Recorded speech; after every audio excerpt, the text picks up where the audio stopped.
Welcome back to the Adaptive Athlete Podcast, the place for conversations with adaptive athletes in the CrossFit space and beyond. I'm your host, Matt Hotho. On today's episode, I'm talking with Sarah Tucker. Sarah is the founder of Uncharted Adaptive Fitness in Virginia. Sarah brings a fascinating background to adaptive coaching. She's a physical therapist who's been working with people with disabilities for a very long time and just celebrated 1 year of running her own adaptive gym. In our conversation, we get into the weeds on coaching techniques for athletes with autism, spinal cord injuries, and stroke recovery. Sarah shares how she's preparing a stroke survivor to become a dad, why she thinks about deadlifts as a metaphor for mental health, and how she adapts CrossFit Open workouts for her diverse community. If you're a coach looking for practical strategies or an adaptive athlete wondering what's possible in adaptive fitness, this conversation is packed with real-world examples and thoughtful insights. So here's my conversation with Sarah Tucker. Welcome back to the Adaptive Athlete Podcast. I'm here with Sarah Tucker. Sarah, how's it going?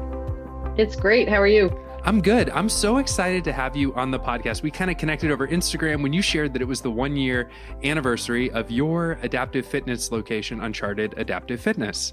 Yes, it's been a whirlwind year, but I'm really excited because we've already built a great community, and I'm really hoping to see kind of where we can go from here. So I'm excited to be here today and kind of spread the word in general about adaptive CrossFit, but certainly for, people in this area, which is Tidewater, Virginia. Oh, great. Okay, cool. So I love having you on because I think I get to talk to a ton of athletes, but it's really cool to talk to someone who's working with people who are just figuring out life after an accident or an amputation or something like that. And you stand in that breach of really helping people just figure out, how do I move my body? How do I find fitness? So you were telling me before we got on about two people that you were working with this morning.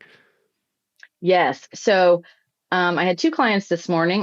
Both of them happen to have autism. So one is a 9-year-old. So that session looks a lot more like play than fitness, but in a good way. And I get a workout too, because there's a lot of modeling and, being part of the action. So he does love music. So we pick different music. Today was some Disney hits, and we threw some wall balls. He threw it higher than he's ever thrown it before, actually, which was fantastic. Wow. Climbed up on some boxes, did some transporting of some wild animals around the gym on the torque tank and sled. And It was a good workout overall. Nice. And then you also said you have a 25-year-old yes. autistic yes. client. Yes. So, and for him, he does have a significant amount of dyspraxia. So what's that? when I don't know. Yeah. So I was going to say, words. so yes. So big fancy word, but really to talk more about that coordination. So he is an athlete who came in and his parents said, he's never been super coordinated. He's done some things. He has worked a little bit off and on. He's had, great programs and day programs and things he's been a part of, but his coordination has always been tough. And so thinking about that in a fitness setting, they just recently officially got the diagnosis of dyspraxia. So his mom was excited to tell me, oh, okay, well, just want you to know and we'll talk more about this, but given my background, I was like, okay, I actually do know what to do with that. So a great example, like a great visual for people, is when I met him and I said, okay, let's try jumping, because he doesn't have any significant limb impairments. He moves pretty well, just that lack of coordination. So I said, go ahead and show me how you jump. And he can do like kind of a one gallop hop forward, and then it kind of and then he gallops off into space, he round so it's like, okay, well, bring it back. Okay. But I know he has the strength to jump. Like he can do a 2-footed jump. Because I can see that he physically has that strength in his legs. So we went over to the rig. He holds onto the rig with one hand. And there's a line, of the flooring. And I say, okay, go ahead and jump over this line. So I'm really bringing in the degrees of freedom. He's holding on to something. So he's grounded by the fact that he's holding the rig. And he has a very visual cue of, I need to get my feet over this line. And he's actually really awesome at jumping now. Now we can stand and he can jump up and touch the pull-up bar.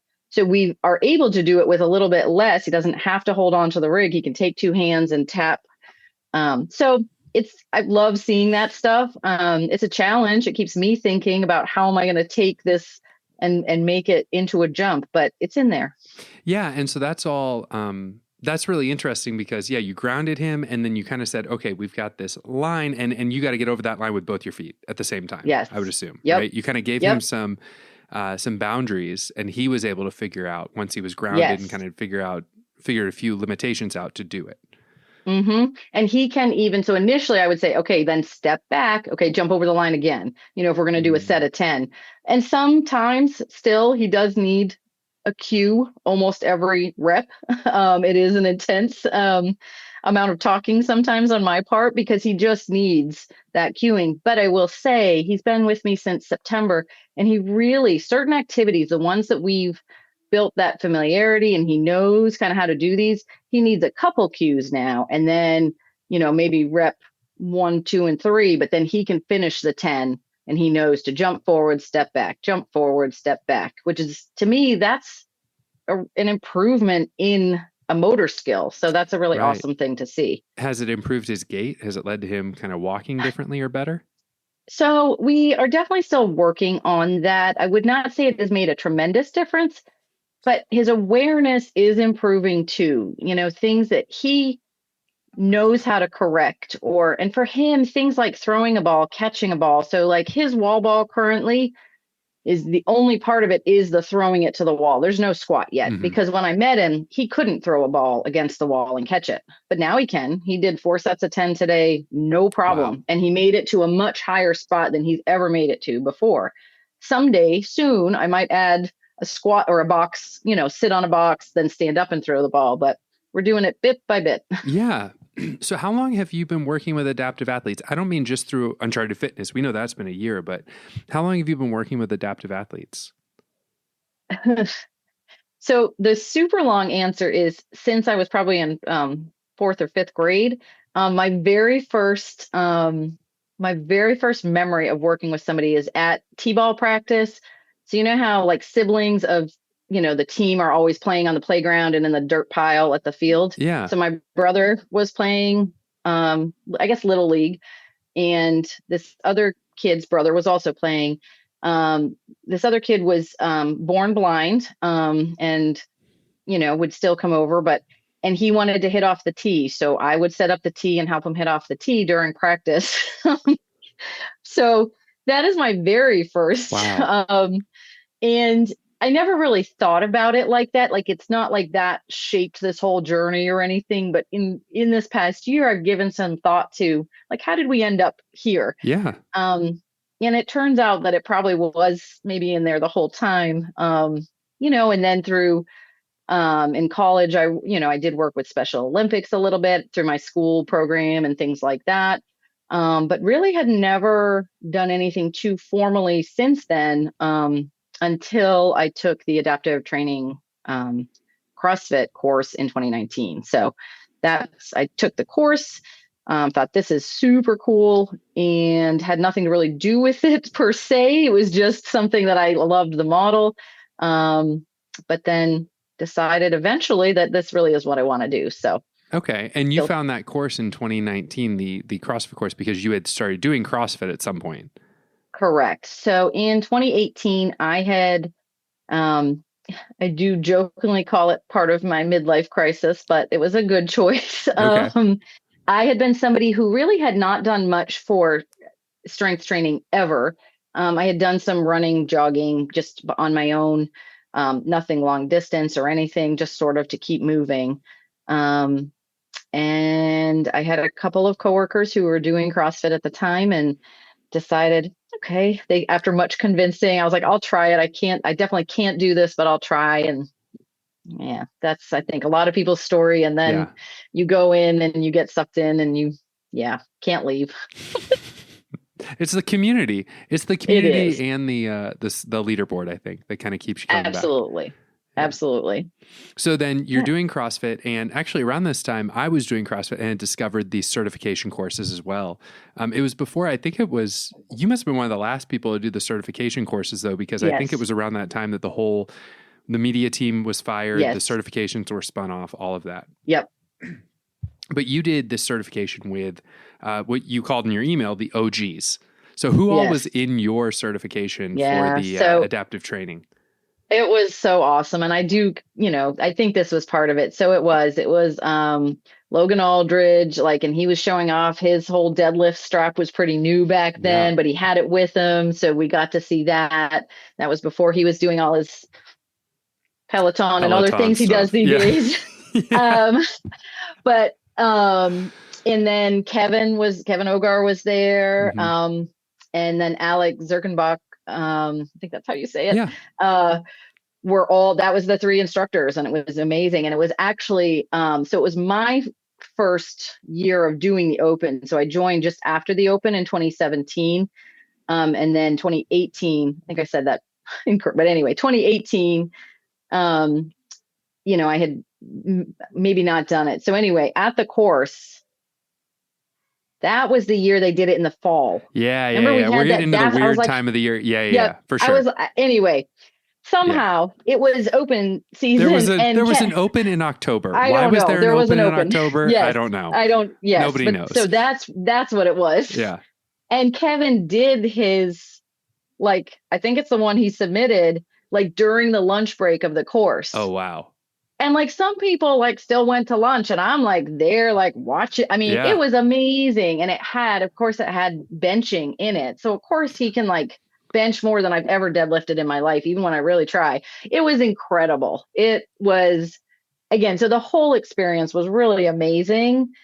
And again, I kind of just held on to it for a while, but it definitely was something I wanted to pursue.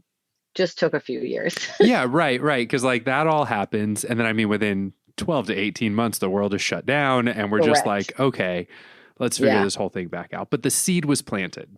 Absolutely. And we haven't touched on this yet, but the seed was planted many, many years ago because you have been a physical therapist for what, 24 years? Yes, correct. So I had wanted to be a PT. It's interesting. I went to PT school to work. I wanted to work in pediatrics. That's the only thing I wanted to do. I didn't want to be a sports PT. I wanted no part of that world of PT. I wanted to do pediatrics. My clinical for pediatrics was okay, but it wasn't phenomenal. And I came out not necessarily feeling like I was completely ready to be, pediatrics is obviously a tough field too. Mm-hmm. But I had a really amazing inpatient rehab clinical. And so that involves, working with people who are post-traumatic injury, maybe a spinal cord injury, brain injury, amputation, as well as with people who've had strokes and other, disease or illnesses that have caused them to really need to learn how to walk again, how to move again, how to get out of bed again, all those things. So I'd had a really awesome clinical for that. And so when I graduated, I applied more for those types of jobs and got one and worked in an inpatient rehab for about 17 and a half years, and really loved working with that complex population. Mm-hmm.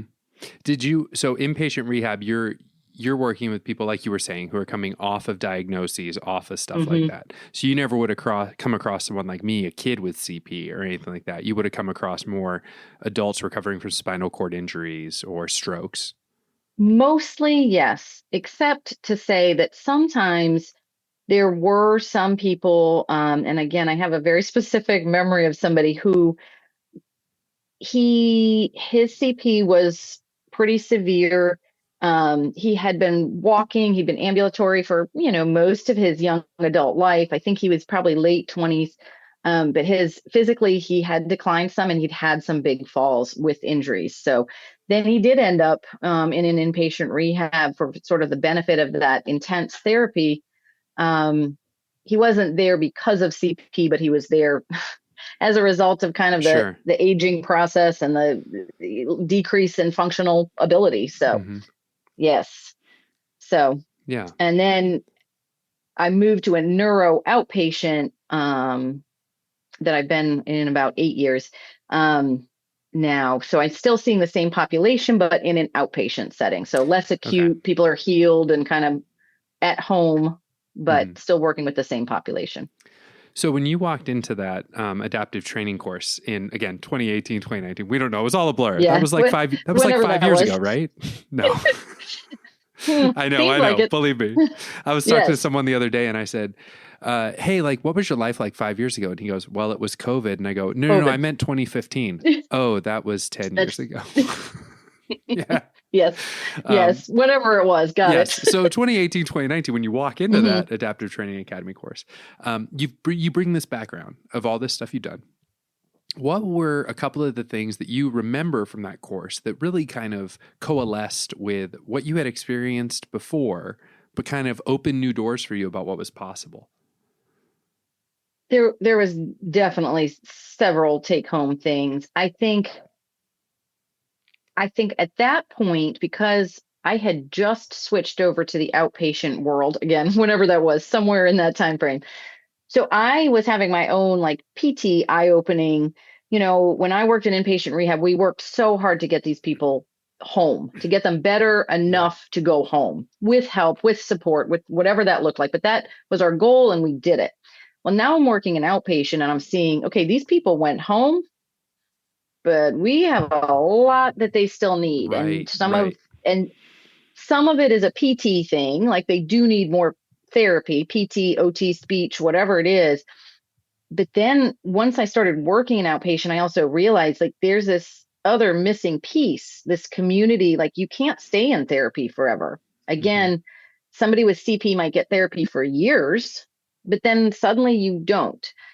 Somebody after an injury, certainly will get therapy for a while, but it often is done, even after a severe injury within a year, you may run out of visits and all those things.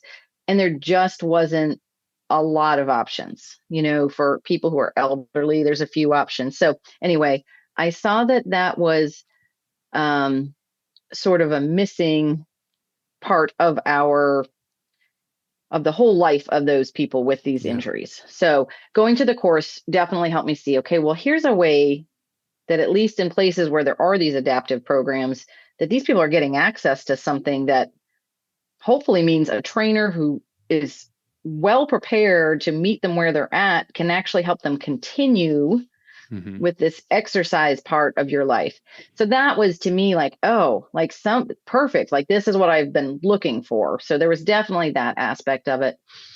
I do also just love, and again, that crew certainly emphasizes like what you can do, like whether it's an injury or and you just take it and you run with it and you push hard and you have setbacks, but you still do things and you figure out a way. And I guess like the adaptive part of it is that is my background. Like I'll always figure out a way for somebody to do something, but seeing that taken into sport was very interesting, and into fitness was just something I hadn't looked at before. So yeah. And this may belie on my part a little ignorance about PT, but I know you guys are interested in the whole body, but when you treat, you can't treat for the whole body, right? You have to say it's the ankle, it's the calf, it's the hip, whereas when you're doing functional fitness, you have the ability to say, we're going to do a squat or an air squat jump, right? Which kind of activates that whole chain.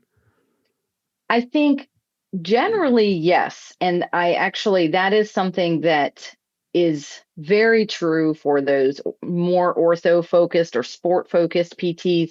What's interesting, and I think what I saw in adaptive CrossFit and adaptive fitness, was that it actually is more like a neuro PT. So I always joke, neuro PTs are very different. I recently had someone I was talking to and they were like, well, can you tell me exactly what's happening in my shoulder? And I was like, honestly, no, but I can tell you that you're leaning your core fund, like you're leaning your trunk, and you're not doing that, because neurotherapists generally look a little more big picture. And I think that fits very well with, again, the functional mobility of a PT world is functional fitness. Like those things fit for a neuro PT. I think it's much less of a stretch. I am much less of a, let me look at your ankle or shoulder kind of PT versus okay, let's see how you move your body through space. How can you get from this place to this place? And what does that look like?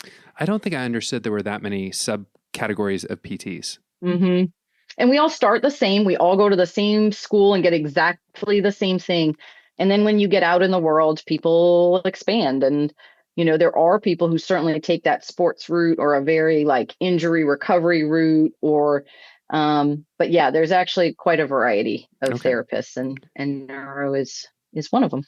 So you fast forwarding to like 2024, I guess, you get Hmm. this wild hair and decide I got to start something that is outside of my PT practice, or outside Hmm. of where I practice PT, but is something that is really utilizing the certification that you got back again. It's a mysterious time warp that Yes. is 2018, Yes. 2019. So Yes. what led you to then decide, you know what, I actually want to start Uncharted? So there was a multitude of factors. I had just passed a test for a really huge certification in physical therapy. It's called an NCS, or a board certified neurological physical therapist. So this is a big deal. You study for a year, learn as much as you can, take this 7-hour exam. And I had passed that and I was thrilled. And it really had kind of reignited. I've always loved neuro, but now I had kind of this, updated knowledge, and I was really like ready to embrace all things kind of neuro. Um, I thought that there might be a way that I would be doing that in my PT job, but that did not pan out. And I really I was very sad about that briefly. And then I pivoted and said, hey, you know what? I'm going to take this passion I have for this population and for them really getting the care and the resources they need. And Mm-hmm. I'm going to build this community resource that I've always looked for, that really is not available anything like it in my region. So, Okay. yeah. And so it started in January of 2025. You Yeah. said we're doing this thing. Yeah. Yeah. So really like fall of 24, I was like, okay, sure, I can figure this out. Gave myself, until January. January is when I went part-time as a PT, and I said, okay, I'm going to train people. And I had my one founding member Mm-hmm. and I started training her. I work out of, just to give a little clarification, I work out of two local gyms. One is a CrossFit affiliate, and the other is just a smaller gym. One interesting thing, which I hadn't mentioned before, but people with neurological deficits, some of them are very heat sensitive. And CrossFit gyms Are warm. typically don't have air conditioning or heating, or limited of both. And I am in, Southern Virginia. So I did have a client with MS reach out to me in the late spring, and I said, well, I would love to work with you. But we probably need a different location. So I Mm. do currently have two locations where I see people that kind of, between the two of them, something works out for people to have a good, safe environment for them to work in. Yeah, yeah. And you were telling me before we started recording that your setting, your kind of the area that you live in, is a distinct area in terms of the needs it has, the types of clients that you see. Yes, that we have a region that is very distinct from, Northern Virginia around the DC area, or even Richmond, that has, its own.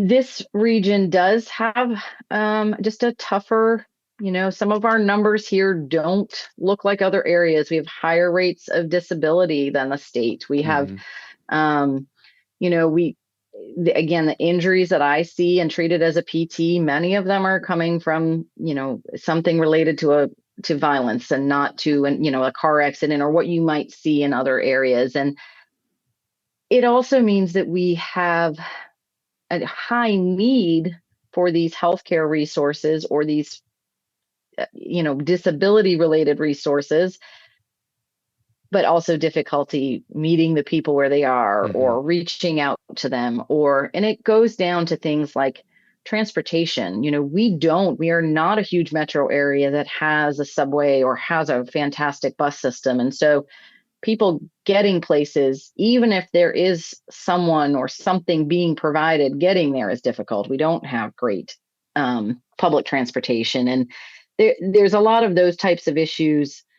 We have tons of areas with food deserts, so they're not, there's not healthy food. Like across the board, this region just has some difficulties. And working as a PT is where I sort of learned about a lot of that. And I really took that with me into starting this business.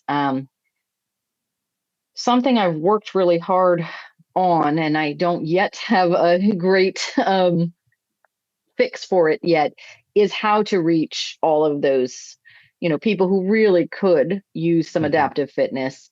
I've talked to a lot of local. I try to see that first year as building, so I built a lot of relationships with tons of local businesses and supports, and you know worked a little bit with some of the state agencies, like trying to figure out how to get access for these Yeah. people.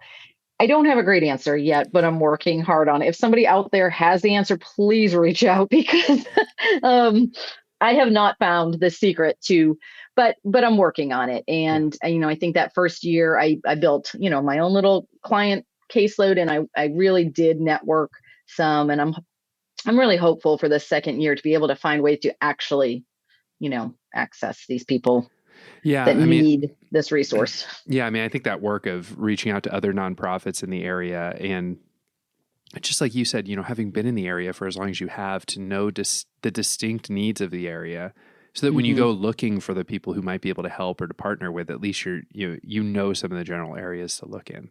Yes, So, yes.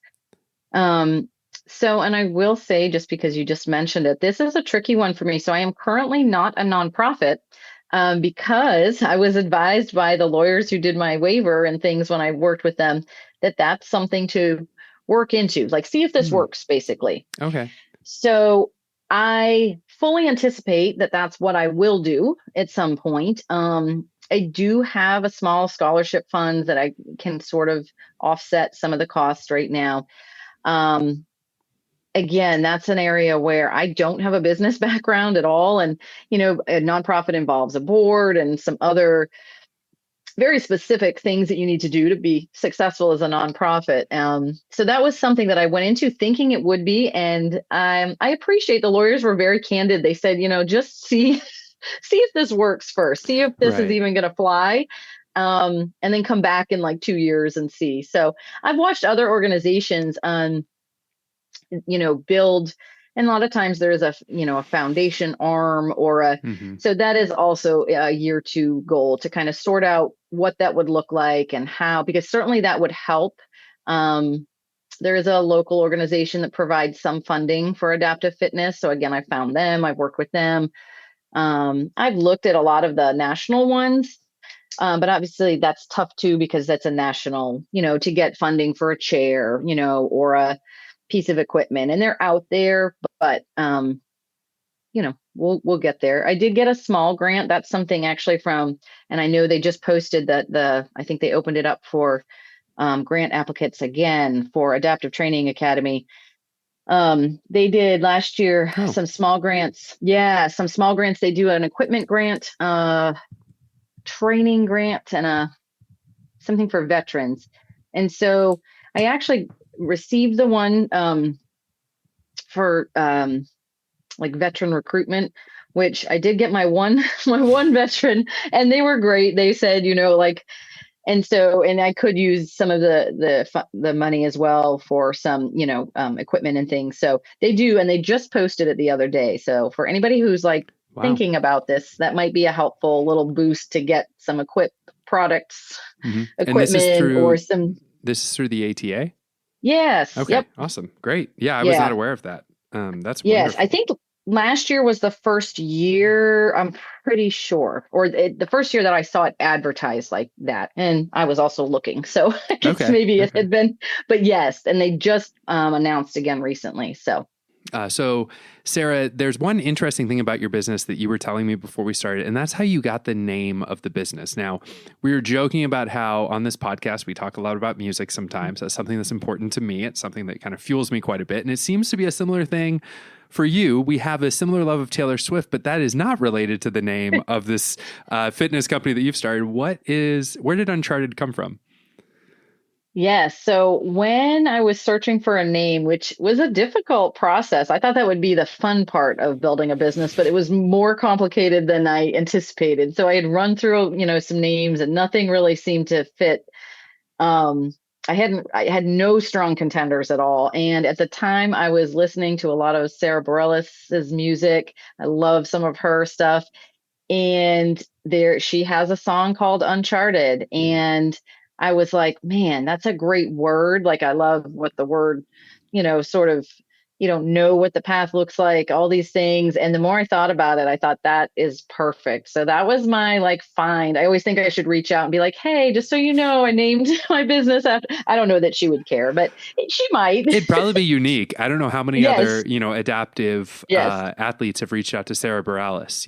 Right. Yeah. Right. So I think it would be a cool, but yes. And I just love that word. Like I said, once I found it, I was like, man, that fits so many parts. It definitely fits the adaptive journey. Like, you just don't Hmm. know, like, the athletes who are coming to me don't know exactly what they're looking for. And I don't necessarily know exactly how to help them per se when they walk through the door or roll through the door, but I'm going to figure it out. The journey is uncharted, but we can find a path. So that's Yeah. sort of the And, tagline now. yeah. And the logo with the ship's, oh gosh, what do you call it? It's not a Yes. steering wheel. But what do you call that part of the Nope. ship? Like the compass and like the, yes, like the, so here's the secret. Not everybody knows, and it's hard to see. The wheelchair wheel is actually the center. So Oh, and okay. then, yeah, Okay.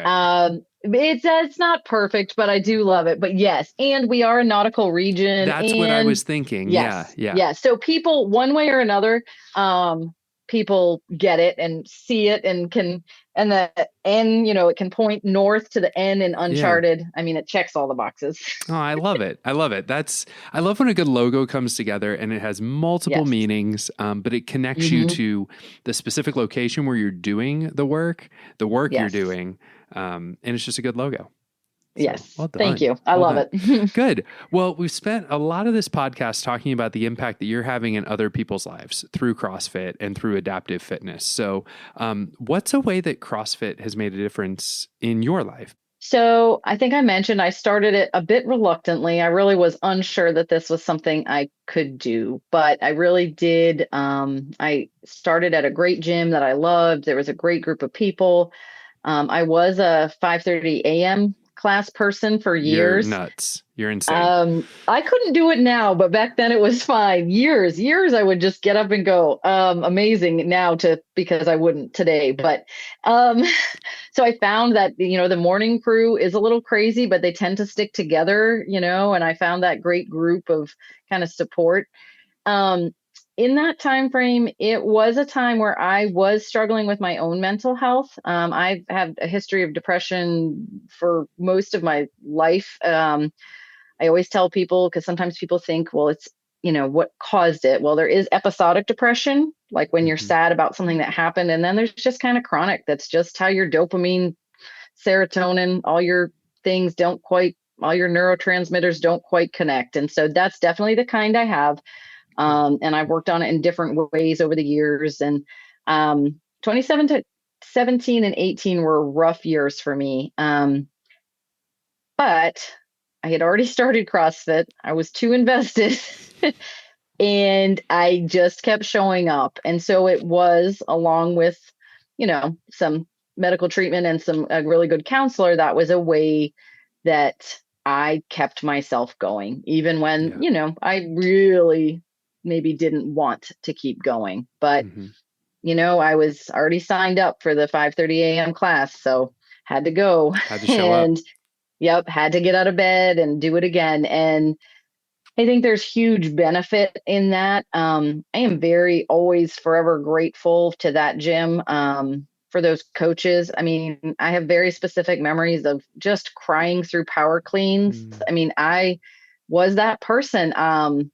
And they just, like, they didn't give up. They didn't say, could you just stand in the back? Like, because you're stressing other people out. Like, and I can't ever thank them enough for just helping me through that by just not giving up and still seeing me and still, you know, saying good job when I did and encourage. It was a rough time, but it definitely was helpful for me to keep going to CrossFit in that time frame. So Yeah, very thankful. those coaches who helped you.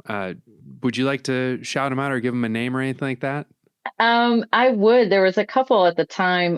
One was Lindsay Bomba Holcomb, who's an amazing CrossFit coach, and actually, her day job is she's a sign language interpreter. So Mm. she's a little adaptive. So she works with some athletes who are deaf sometimes. She was amazing. And then Danny Kearns, who it's cool because now she's competed a little bit, no, not to the games yet, but she's done some Yeah. competitions and she's really an amazing athlete.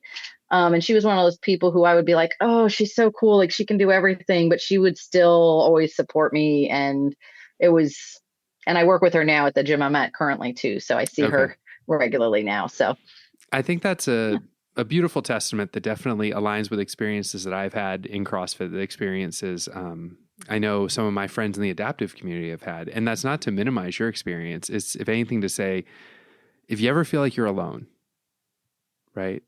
You're not alone. Like yes. Sarah's been through it. I've been through it. A lot of us have been through it. And the reason I wanted you to shout out those coaches is because there are coaches sitting in classes sometimes thinking that maybe CrossFit just has to be machismo. Maybe CrossFit should be, right. Put our heads down and suck. And sometimes CrossFit is real life. Yeah. Lindsay once said to me, okay, just go do some deadlifts for some endorphins. Like in the middle of like a workout that I was like, there was probably push-ups. I hate push-ups. I have very long limbs. I hate them. I'm not good at them. I've tried. I just, whatever.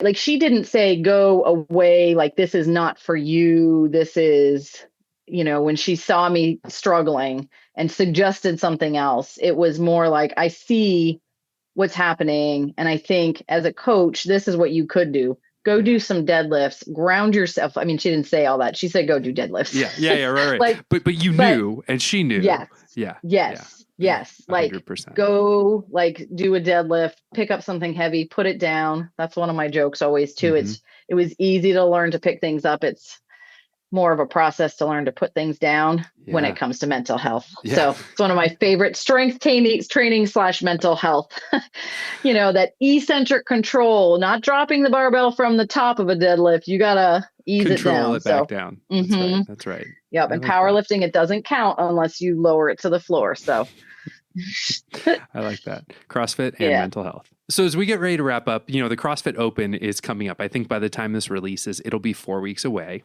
This is an adaptive athlete podcast, but I'm not suggesting that your athletes all have to sign up for the CrossFit Open, but you were telling me a little bit about how you're going to adapt to the CrossFit Open for your athletes and where they're at. So tell me a little bit about that. Absolutely. So I have used when they started putting out again, and obviously in different variations, wheel wad, et cetera. But when there started being adaptive open workouts being put out, I started using them actually in my PT world. Like, hey, this person could use a little push in their session. Let's model it after this open workout. But these days, what I'm doing is really using it with my athletes.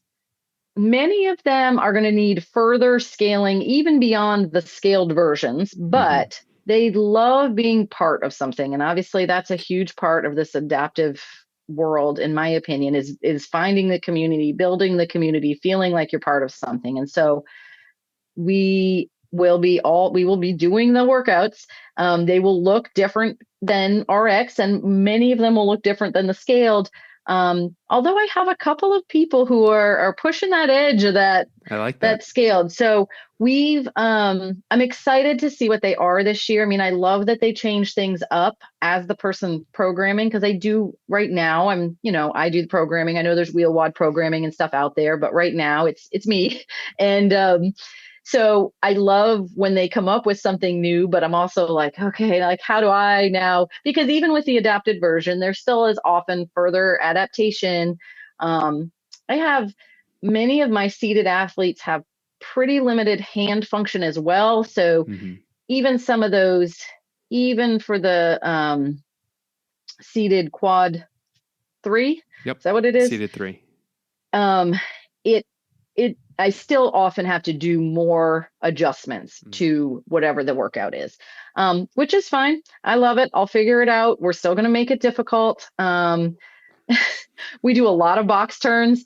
No one really loves box turns of my athletes. Maybe somebody does, but it's like those people who, although one did say to me the other day, I mean, I like it because it's hard. And I did, like right, in true, right. It's I challenging. always joke, like, Right. Yeah. She is like a CrossFitter at heart. She's like, yeah, this is awful. I don't like any of it, but yeah, let's do 10 more and then see. So, Nice. so I'm excited to see what the Open brings. I'm really excited because last year I did a little bit. I only had a handful of clients. I definitely have more now who are kind of excited to be a part of it. And like I said, they just love a good community event and they love kind of feeling part of something. So I'm excited for them to sort of see and feel what the Open looks like in its glory. So, Nice. or it's whatever, glory slash exhaustion Yeah. slash Glory / suck, whatever yeah. it is. But yeah. yeah. Well, that'll be nice. And So, hopefully they'll be able to get registered, get on the leaderboard, maybe even get classified. Like, I and don't know that's if that would fit for any of your athletes. I have a couple, and this has been on my to-do list. I need to figure that out. And I think that there's some of them who it would be, I think we might try it this year.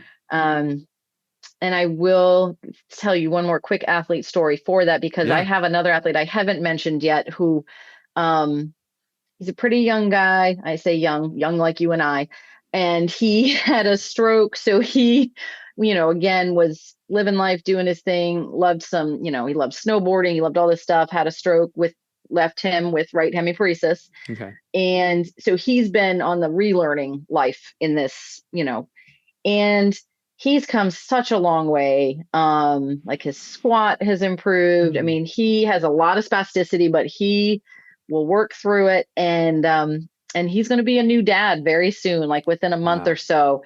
So this is like the epitome of building fitness and function for life. I mean, we did tons of all these med ball carries, and I put a med ball in a bag to practice carrying the baby seat. And we are training for life. Like, it's going to be soon. And like, that's what we're working for. So, and I'm excited because I do think, he's somebody we could pursue the classification for and see, because I think he's ready. So yeah, that's awesome. Exciting. I hadn't thought about that until you shared that, but actually my, the way my right arm kind of hangs sometimes when I don't focus on it, it was perfect for holding the baby.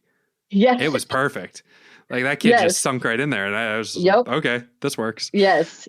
So we've been working hard on preparing him for that part of his life. And he's ready. He's done great. Like, we practice future playground stuff, like climbing over boxes and he's working on it. He's ready. That's great. Yes. Well, Sarah, thanks so much for being on the podcast. This was so much fun. Where can people find you?